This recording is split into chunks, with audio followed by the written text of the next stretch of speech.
for a long time, we thought that a stroke affects the contralational side of the body. So the opposite side to which there was a brain injury. But at least since the late 90s, we've had evidence of subtle deficits in the quote unquote good limb. And it's often one that's been neglected in therapy. We don't pay attention to this other limb. And the nature of deficits over time we've found is influenced by the side to which the stroke affected. So a left hemisphere stroke has the deficits that you observe on the left hand. Someone who has a left hemisphere stroke, it has problems with scaling and speed, such as would do with predictive mechanisms of control. Conversely, people who have a right hemisphere stroke and a right limb, that's a little more of a mixed bag, but they show deficits in feedback control. So they're slower because they're not able to incorporate feedback very well to make their movements more accurate. So these are some differences that we've known about these two groups. Are these deficits severe enough to be functionally relevant? Probably not. For a lot of the mild to moderate for patients, people who have mild to moderate impairments in the operatic limb, in one of our papers, we show that even in those ranges, you can observe these deficits in speed, for example, in left hemisphere stroke, but not in right hemisphere stroke. But they may not necessarily be functionally limiting. In the patient group that this really matters are people who have very severe deficits in the operatic limb, because not only now do they have a very paretic limb that they potentially cannot use for functional activities, but they also have a non-paretic or less affected limb, which has these subtle deficits that can get in the way of getting things done faster or more accurately.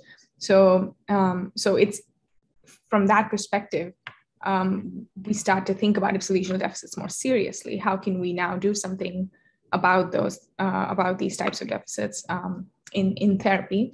And that's where we're proposing some solutions. So for example, one of the things you can do in therapy is design tailored rehabilitation to that limb, to the ipsilesional limb. And this is the work that's being done by Bob Sainberg and colleagues at Penn State University. And they have a collaboration with USC, where I used to be, to use this type of a therapy, ipsilesional therapy, in very severe patients whose Fugl-Meyers are less than 20, less than 15. That's one solution. Another solution is engaging patients in bilateral activities, which inherently take into account both hands. But there is some controversy, I think, no?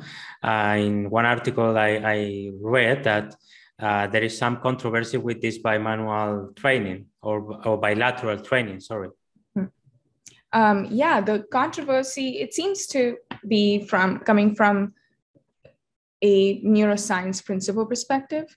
I think what kind of bilateral therapy do you do with patients is the question. The one that has the most established literature is known as backtrack, or bilateral arm training with rhythmic auditory cueing. And the goal with such a task is to take advantage of inherent neural systems that make the limbs move together.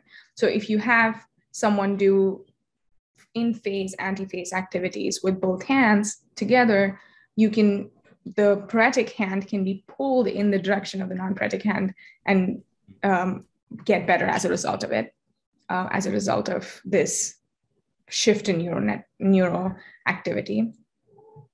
But is that type of an activity functional? Because we don't necessarily move our limbs like that in the real world. In the real world, when we do bimanual activities, we have a hand that stabilizes and a hand that manipulates, and we have our hands work in functional ways. So I think the controversy there may be with respect to the type of bimanual exercises to be used. One has evidence behind it, the auditory rhythmic cueing, where this